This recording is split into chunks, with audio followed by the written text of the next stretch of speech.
Olá, querido irmão, a paz de Cristo. Mais uma vez eu me dirijo a você para falar da importância de se estar ligado a um elo. Uma das ações mais belas do Espírito Santo é promover a unidade no corpo de Cristo. Atos 2:44 diz que na igreja primitiva todos os que criam estavam sempre juntos. Então, se você também acredita nesta verdade, una-se a nós neste desafio.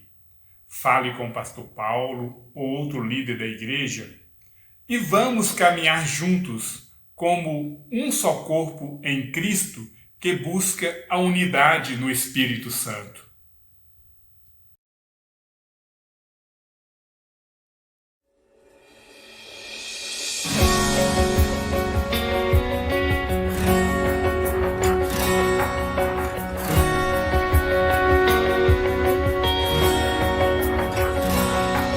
Me escutas quando clamo e acalma o meu pensar.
Senhor Deus, Pai de amor e de fidelidade, desde a criação do mundo o Senhor tem guardado seu povo e nos protegido.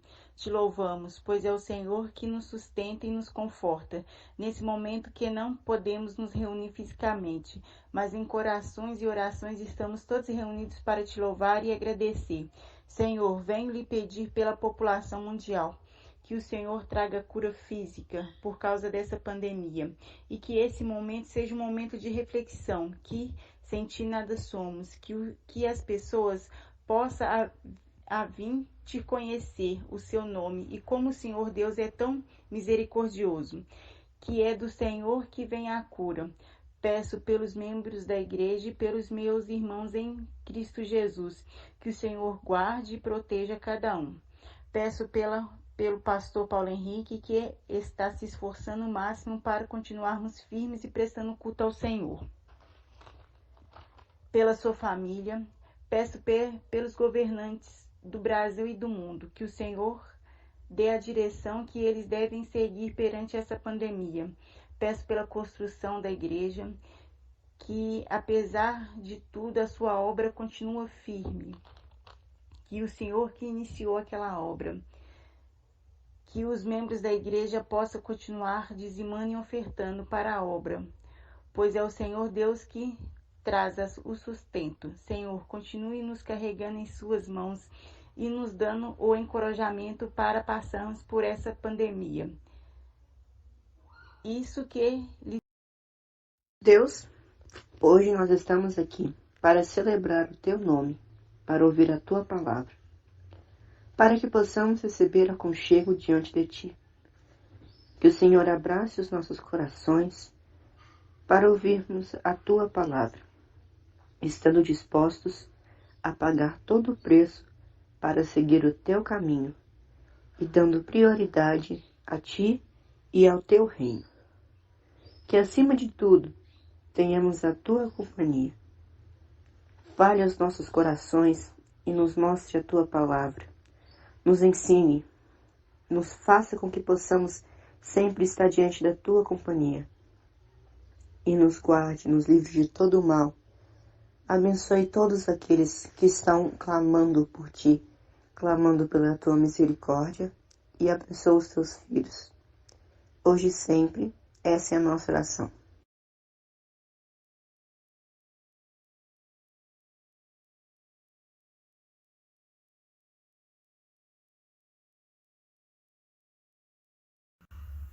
Boa noite, meu amado. Graça e paz sejam derramadas sobre a sua vida. Bom, a gente está junto de novo na quarta-feira para orar, para interceder e para estudar a palavra de Deus. Tem sido muito gostoso esse tempo da gente estar junto, estudando o livro de Colossenses, a carta de Paulo aos Colossenses, onde Paulo exalta Cristo, onde Paulo constrói uma base do cristianismo, da nossa fé, o qual tem edificado e solidificado a nossa vida. Tenho aprendido muito com a palavra de Deus e espero que você esteja também aprendendo muito com essa palavra. Nós lemos semana passada o verso 19, hoje a gente vai dar continuidade a partir do verso 20. Vamos ler o verso 20 e o 21, que diz assim a palavra de Deus. Já que vocês morreram com Cristo para os princípios elementares deste mundo, por que é que vocês, então, como se ainda pertencessem a Ele, se submetem a regras? Não manuseie, não provem, não toque. Os colossenses estavam começando a observar algumas proibições quanto às coisas que não podiam tocar, provar, manusear, ensinadas pelos gnósticos. Nossa santificação vem do que Cristo fez por nós na cruz, não por algum tipo de ritual ou algum tipo de regra que nós seguimos ou nos abstemos de alguma coisa. É muito bom a gente entender que uma coisa é tentar santificar a nossa alma através de uma observância de regras humanas que tem aparência de santidade. E outra coisa é porque somos novas criaturas, santificadas pela presença de Cristo, nosso comportamento, nossa vida é transformada. A santificação realizada por Cristo em nossa vida, ela é interior, mas logicamente, obviamente, ela vai ser externada em nossas ações e relações. Eu não consigo purificar a minha alma através de observâncias de regras. Uma vez que eu nasci do Espírito, eu sou habitado por Ele para ser governado por Ele e andar assim, então, em santidade, em santificação, nesse processo de santificação da minha própria vida. Os gnósticos, eles entendiam que o corpo era a origem do mal. Então, por isso, eles, como caminho de elevação espiritual, eles tentavam aniquilar o corpo através de duas práticas extremas. Ou entregavam o corpo a práticas devassas, depravadas, ou então eles submetiam o seu corpo a regras, a sacrifícios, a penitências. Uma ou outra tinha o mesmo propósito, de eliminar o corpo para libertar então o espírito. O ensino dos gnósticos, esse ensino herético dos gnósticos em relação à purificação, ele estava baseado num processo, uma tentativa de santificar o corpo de fora para dentro, uma espécie de aniquilação literal do corpo para a libertação da alma. De certa forma, meus amados irmãos, seria um tipo de retorno à ideia judaica de santificação que Jesus tanto combateu, principalmente em relação aos fariseus. Olha o que Jesus fala em Mateus capítulo 23, de 25 a 28. Ele diz assim: ai de vocês, mestres da lei e fariseus hipócritas. Vocês limpam o exterior do copo e do prato, mas por dentro deles estão cheios de ganância e cobiça. Fariseu cego, limpe primeiro o interior do copo e do prato, para que o exterior também fique limpo. Ai de vocês, mestres da lei e fariseus, hipócritas, vocês são como sepulcros caiados, bonitos por fora, mas por dentro estão cheios de ossos e de todo tipo de imundície. Assim são vocês.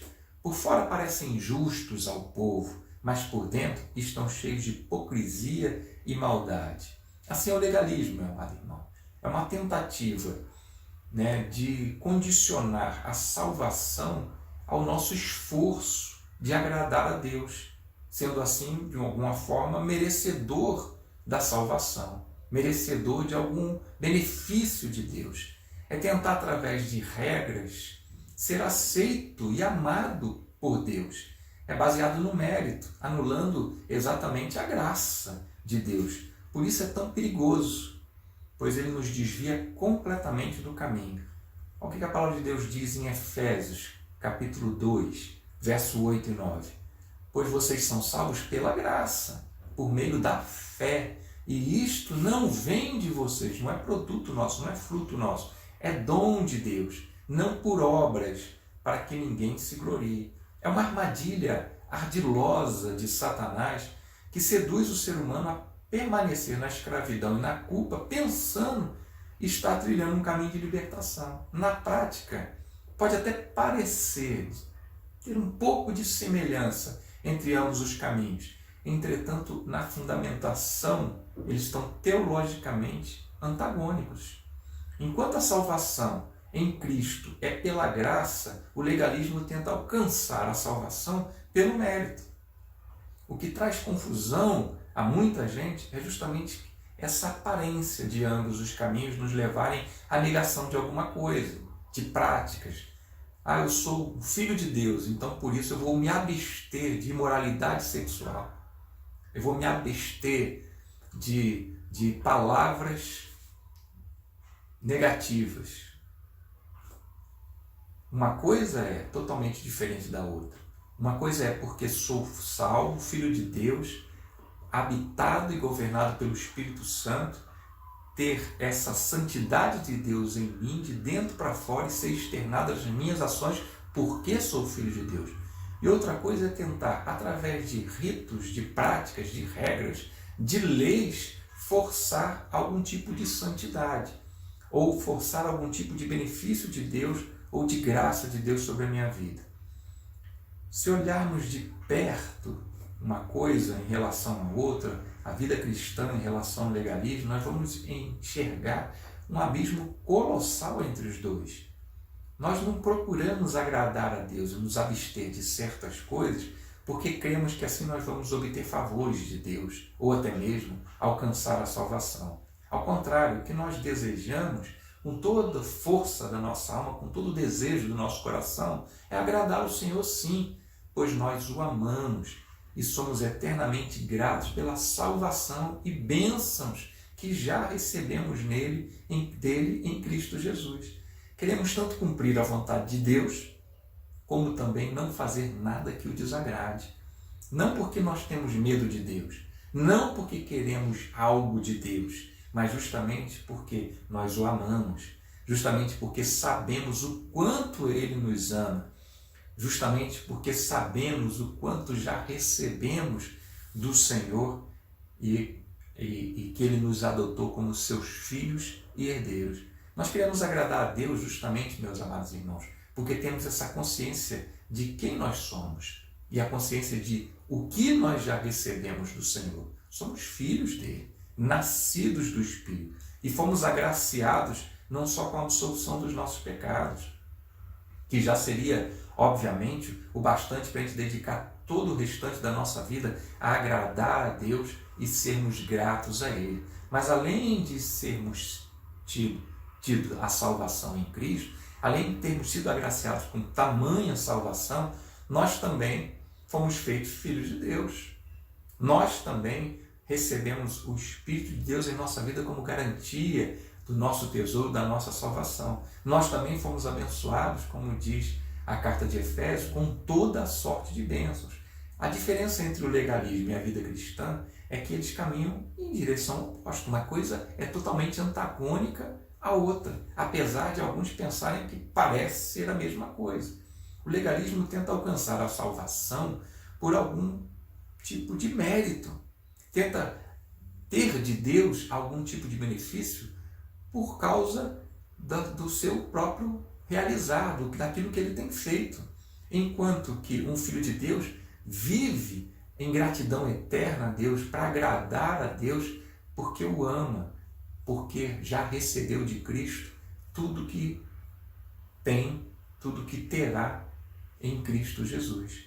A ideia agnóstica da aniquilação do corpo, seja por entrega à depravação completa dele, ou seja por submissão a duras regras e sacrifícios pessoais para alcançar elevação espiritual, trilha exatamente o caminho em direção oposta aos ensinos de Cristo. Nossa carne, meus amados irmãos, ela está contaminada pelo pecado, sim, e por isso ela não pode ser responsável pelo seu próprio processo de santificação. Nenhum esforço humano nos conduz à santidade, pois a nossa natureza carnal é depravada e por isso ela não pode, de forma alguma, cumprir a vontade de Deus ou agradá-lo. Preste atenção no que a palavra de Deus diz em Romanos, no capítulo 8, do verso 3 ao 8. Porque aquilo que a lei fora incapaz de fazer por estar enfraquecida pela carne, a carne não tem condição de cumprir a lei. Deus o fez enviando seu próprio Filho, à semelhança do homem pecador, como oferta pelo pecado. E assim condenou o pecado na carne, a fim de que as justas exigências da lei fossem plenamente satisfeitas em nós. Não que vivemos segundo a carne, mas segundo o Espírito. Quem vive segundo a carne tem a mente voltada para o que a carne deseja. É isso. A nossa carne deseja as coisas da carne. Mas quem, de acordo com o Espírito, tem a mente voltada para o que o Espírito deseja. A mentalidade da carne é morte, mas a mentalidade do Espírito é vida e paz. A mentalidade da carne é inimiga de Deus, porque não se submete à lei de Deus. A carne é inimiga de Deus. Como é que ela mesma vai produzir o seu próprio processo de santificação? Nem pode fazê-lo, diz a palavra de Deus. Quem é dominado pela carne não pode agradar a Deus. É a entrega de vida a Cristo, meu amado irmão, que produz em nossas vidas a santificação, a santidade. Esse processo de santidade, de santificação, é produzido exatamente diariamente pela entrega de nossa vida ao Senhor. Entregamos nosso coração um dia ao Senhor Jesus Cristo para sermos salvos por Ele, mas a todo instante continuamos entregando, rendendo o nosso coração a Ele, para que Ele conduza a nossa vida nesse processo de santificação, de libertação dos nossos pecados, de elevação da nossa vida ao Senhor. É o Espírito que habita em nós e governa a nossa vida, é que vai produzindo esses frutos de santidade.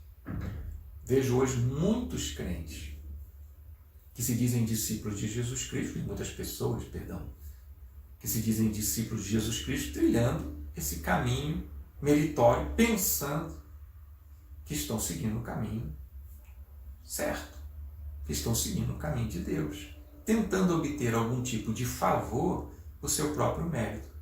Isso, meus amados irmãos, não podia estar mais enganado. Isso é um caminho falso, um caminho que os gnósticos pregavam em Colossenses, que Paulo está combatendo aqui. Os gnósticos de Colossenses, eles tendiam a um exemplo extremo de sacrifício do corpo em busca dessa elevação espiritual. Eu falei que um grupo de gnósticos, eles podiam tanto ir para um lado quanto para outro. Especificamente esse de Colossenses, eles pregavam exatamente esses sacrifícios do corpo para obter essa santificação, esse elevo espiritual. Por isso eles se submetiam e por isso eles ensinavam inúmeras regras, como se fosse possível, através dessas regras, dessas leis, atingir uma espiritualidade mais elevada. Hoje eu vejo exatamente assim, crentes sacrificando para alcançarem o benefício de Deus. Por exemplo, vou dar um exemplo. Vejo pessoas que fazem o que chamam de propósito. Não vou comer tal coisa porque assim Deus vai ver o quanto eu estou sofrendo, abnegando de alguma coisa que eu gosto tanto, para Ele então me dar aquilo que eu estou querendo que Ele me dê. Eu quero arrumar um namorado, então não vou comer doce. Eu quero um aumento de emprego, então eu quero arrumar um emprego, então eu vou sacrificar isso na minha vida, eu vou me abster disso na minha vida para que Deus possa me dar. Meus amados irmãos, como aquela criança que faz cara de coitado para tentar manipular os pais e conseguir o que quer deles, algumas pessoas pensam que Deus funciona exatamente dessa forma. Como algumas pessoas que tentam, se fazer de infelizes, despertar nas pessoas algum sentimento de piedade, para conseguir também alguma coisa das pessoas. Algumas pessoas pensam que vão conseguir fazer com que Deus sinta pena delas. Como algumas pessoas ardilosamente são manipuladoras e se fazem de vítimas, de coitadas, para manipular as pessoas.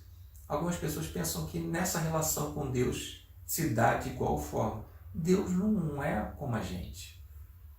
Ele não é homem para se deixar enganar por nossos trejeitos de infelizes, de pobres coitados. Deus não se deixa manipular por nossos dramas, não, meus irmãos. Ele conhece o íntimo do nosso ser. Ele sabe o que no fundo nós queremos. Vejo pessoas com promessas, com sacrifícios pessoais diversos, com a intenção de despertar em Deus esse tipo de sentimento de pena. Ele quer que a pessoa, ele quer que Deus, as pessoas e Deus tenham pena dele.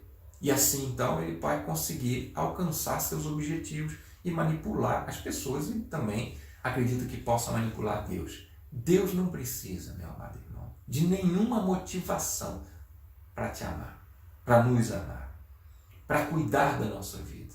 Ele nos ama, Ele é amor. E Ele cuida de nós porque nos ama. Ele é amor perfeito, Ele é perfeito em amor. E porque Ele nos ama, Ele nos oferece o melhor, Ele mesmo, seu amor, seu Filho. Ele nos ofereceu o seu Filho. Ele nos ofereceu sua presença, uma reconciliação com Ele, uma religação com Ele através de Jesus Cristo. Ele nos ofereceu a vida plena, eterna. Ele nos ofereceu tudo o que há de bom e de melhor. Ele nos ofereceu e nos derramou sobre as nossas vidas, como eu disse na carta de Paulo aos Efésios, toda sorte de bênção espiritual. Não ficou nada que Deus tenha reservado para Ele e não tenha liberado para nós.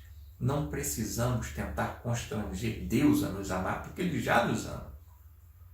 Não precisamos tentar chamar a atenção de Deus, para Deus prestar atenção na gente e dar algum pouco de migalha para a gente, como se fosse uma esmola. Deus tem provido sustentado, socorrido, abençoado a vida daqueles que são seus filhos, feitos à imagem de Jesus, nascidos do Espírito e habitados por Ele, por uma vida nova. Ele não quer, de forma alguma, o nosso sacrifício. Ele quer o nosso amor. Ele quer uma entrega de vida diária. Ele quer a nossa transformação diária. Ele quer habitar em nós e nos guiar a essa vida abundante e eterna. Não precisa de se afligir com penitências e sacrifícios físicos inúteis e privações inúteis em relação à alma, porque nós não santificamos a nós mesmos. É uma entrega de vida ao Senhor que produz em nosso coração a santificação que Deus tanto deseja em nossas vidas. Nós não precisamos de forma alguma chamar a atenção de Deus como se fôssemos carentes do amor e da atenção de Deus, porque Ele está conosco. Ele habita em nós. Emanuel, Deus presente em nossas vidas. Ele não está simplesmente lá no céu alienado às nossas necessidades e carências. Ele veio fazer morada em nossos corações. Então quero concluir exatamente com esse pensamento. Nosso corpo agora é templo do Espírito Santo. Ele habita em nós. Somos templos do Senhor. E por isso precisamos de cuidar desse corpo com muito zelo, evitando todo e qualquer tipo de vício, evitando toda e qualquer prática que o prejudique. Estamos vivendo um tempo de pandemia. Cuide de você. Você é templo do Espírito Santo. Não antecipe a sua morte. No tempo certo, Deus vai tomar você para si e levar para Ele para todo sempre, para toda a eternidade. Não antecipe a sua morte. Não se descuide. Cuide de você. Cuide do seu corpo. Cuide da sua saúde, para que você possa, nesse mundo, cumprir a vontade de Deus e caminhar nesse processo de santificação e assim glorificar o Senhor no seu corpo. Os legalistas pensam que precisam de sacrificar o corpo, mortificar o corpo físico para obter algum tipo de favor ou de salvação. Nós já morremos com Cristo para vivermos para Deus. Nosso corpo mortal agora é esse templo da presença de Deus, templo do Espírito. Por isso a gente nega tudo que nos aprisiona, tudo que nos faz mal a gente se abstém, para que esse corpo seja preservado, para ser útil ao Senhor em sua plenitude, usado pelo Espírito Santo para cumprir a vontade de Deus, a missão que estamos a cumprir nesse mundo.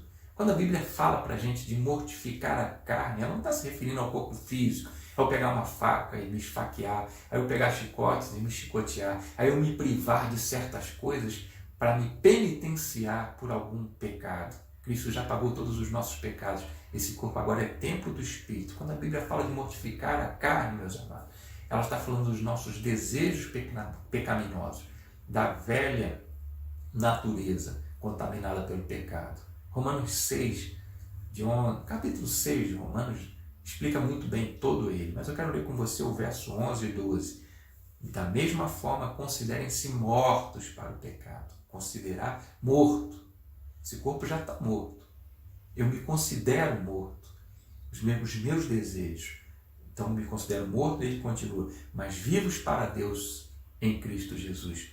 Portanto, não permitam que o pecado continue dominando os seus corpos mortais, fazendo que vocês obedeçam aos seus desejos. Isso é mortificação da carne.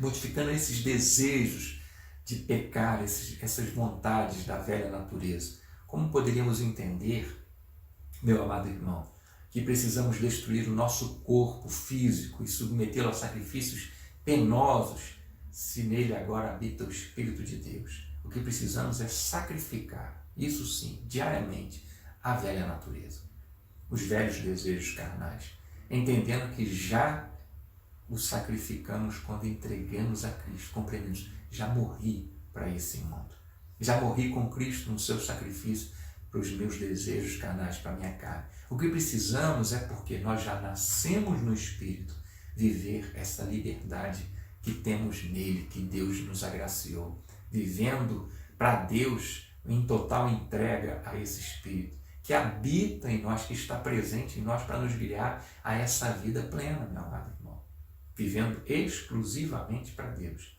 Você é templo do Espírito, para viver para Ele, e não mais para os desejos pecaminosos da sua carne. É isso, meu amado irmão. Nós nascemos e vivemos num processo de santidade, num processo de santificação, de crescimento, de elevação espiritual, de semelhança a Jesus Cristo.